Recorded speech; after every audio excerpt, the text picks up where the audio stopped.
السلام عليكم. لو حسيت نفسك عاجز ما بيبقيش معك غير غريزة البقاء. انسي أحلامك وطموحاتك وأهدافك ومستقبلك وركز على إنك تنجو اليوم فقط. ومع 8 سنوات من الحرب والقصف والنزوح والفقر والمجاعات تقريبا كلنا جالسين نحاول بس ننجو اليوم. حتى لو كنت في وضع أو مكان أشوفه آمن، كوني يمني يخلينا مش عارف كيف بيكون مستقبلي. يعني حرفيا أنا مش عارف إيش بيحصل بكرة. أزمة جديدة، النت يقطع، ضحايا جدد يضافوا ل 377 ألف ضحية بسبب الحرب سواء بشكل مباشر أو غير مباشر في بلادنا. أبرز ضحاياها الأطفال الصغار المعرضون لسوء التغذية والأوبئة. Yemen is the world's worst humanitarian crisis. قالت الأمم المتحدة أنها تخسر الحرب ضد المجاعة في اليمن، مشيرة إلى أن البلاد تشهد أسوأ أزمة إنسانية في العالم. يعني بكرة عامة نكبة جديدة، أو أنا يمكن أصلا ما أكونش موجود بكرة. مبدئيا إحنا الشباب على الأغلب كبرنا ونضجنا في هذه السنوات الأخيرة، سنوات الحرب. هو أساسا فجأة كذا من بين 8 مليار بني آدم على وجه الأرض أنت جيت هنا وفي هذا الزمن المبارك. يا حظك. ولكن هذا لا يعني أنه لا يحق لك أن تحلم وتطمح وتنجز وتشعر بالأمان والسعادة والراحة النفسية، أو بمعنى ثاني نشعر بالسلام. وإحنا هنا نتكلم على السلام الإيجابي الذي لا يعني فقط وقف قتال، السلام الذي يتبعه تطور في كل قطاعات حياتنا، اللي هو أكثر من مجرد أنك تقول سلام عليكم وتمشي. أفشوا السلام بينكم. والإفشاء زي ما قرأت هو نشره وإشاعته، السلام الذي يعنينا ويخصنا كلنا والمرتبط بكل جوانب حياتنا. مثلا المجال الرياضي، تذكروا منتخب اليمن للناشئين وفوزه في بطولة غرب آسيا، كيف إنه كلنا ولأول مرة من سنوات طويلة نفرح فرحة صادقة من القلب من أقصى الشمال لأقصى الجنوب.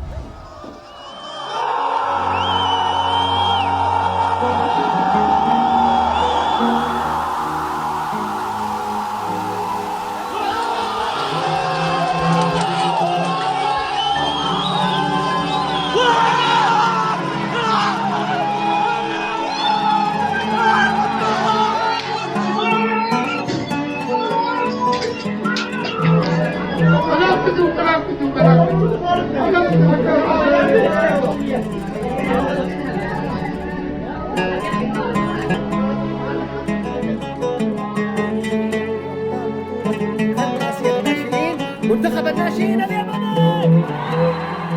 طبعا غير ضحايا الراجع اللي هذا موضوع نعاني منه من سنوات، الجو العام كان فعلا لأول مرة أشوفه من سنوات إيجابي. طعم الفرحة والفخر هذا حقيقي، فلا حد يركد علينا. ايش رايك لو اقول لك انه الشعور هذا من حقك كانسان ان تشعر به دائما، الشعور بالفخر وانه بلدك تمضي الى الامام، والراحه هذا اللي تقول لك انه في امل، هذا اللي نشتيه وهذا ما نستحقه. السلام الايجابي والشعور بالايجابيه، وهذا الشيء اثبتت الرياضه انها تقدر تسويه. لهذا يا ريت انه اصحاب القرار يهتموا بالرياضه دائما، مش بس لما حد يسوي انجاز نروح نتعلق فيه. والتجار اللي قدموا سيول الهدايا لمنتخب الناشئين، دوركم ما كمل هنا، دعمكم انتم كمان لازم يكون دوري ومستمر. ومش بس في رياضة كرة القدم، لما شخص رياضي يسافر يمثل بلده في حدث رياضي ما في العالم، يا ريت يكون همه الوحيد انه يقدم افضل ما عنده ويشرف بلده ويسعد شعبها، مش اهلي معاهم مصروف اليوم ولا لا، هل انا اقدر اعيش على هذا ولا لا. لانه يا كم رياضات انظلمت وان ظلموا اصحابها وان ظلمنا احنا وانحرمنا من الشعور بالفخر والسعادة من هذه الرياضة. الرياضة قادرة انها تنشر السلام بطريقة غير مباشرة، وللاسف مع الظروف الحالية الرياضة تعتبر قطاع مهمل، بجانب قطاعات كثيرة ايضا مهملة للاسف، والذي نفسنا والله أن نشعر بالفخر والسعادة والسلام الذي نستحقه منه. مثل السياحة مثلا، السياحة أيضا تساهم في نشر السلام. اسألنا كيف؟ الآن تسألنا كيف؟ سألت؟ شاطر. لما يحصل زيارات وتعارف بين الشعوب المختلفة اللي الله سبحانه وتعالى بنفسه قال يا أيها الناس إنا خلقناكم من ذكر وأنثى وجعلناكم شعوبا وقبائل لتعارفوا إلى تكملة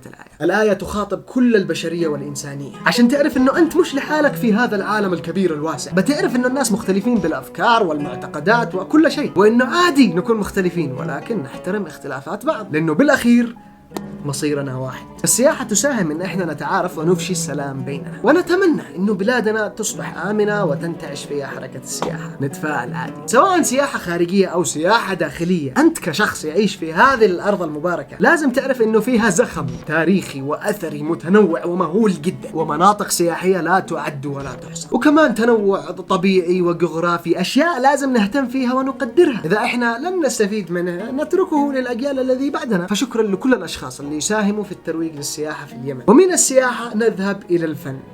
الفن عالم مثير للجدل. أتفهم إنه مش كل الناس تدرك دور الفن في إفشاء السلام، ومش كل الناس أصلا تتعاطى مع الفن بنفس الطريقة، خاصة لما أفتح موضوع الفعاليات الثقافية والفنية والغنائية وأقول أنها تساهم في نشر السلام. طبيعي أسمع ناس يقولوا الله يهديك، ولكن إحنا هنا نتكلم عن الفن الهادف، الفن اللي يحمل رسالة ولو رسالة غير مباشرة. في ماليزيا في 2019 وقبل ما أكون هناك بأسبوع حصلت فعالية الموسيقى الحضرمية، أول أوركسترا يمنية بعد الحرب.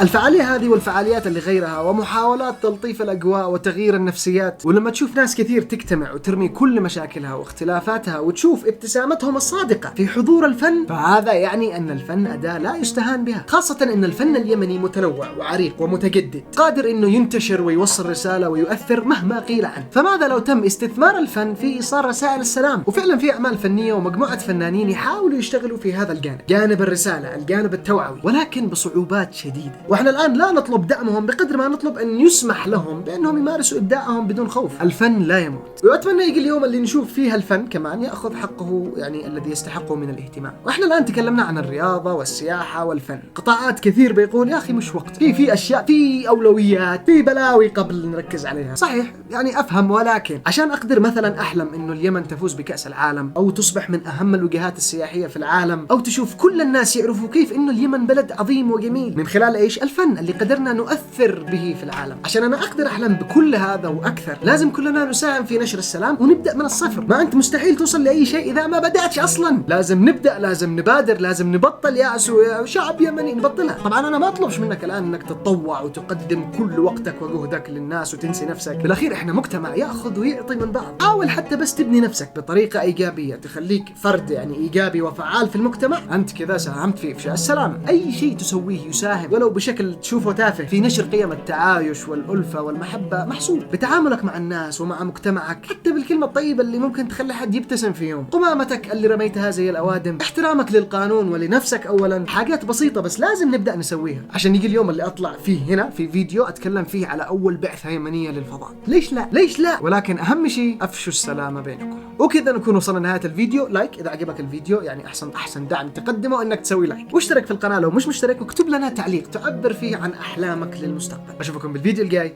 سلام عليكم.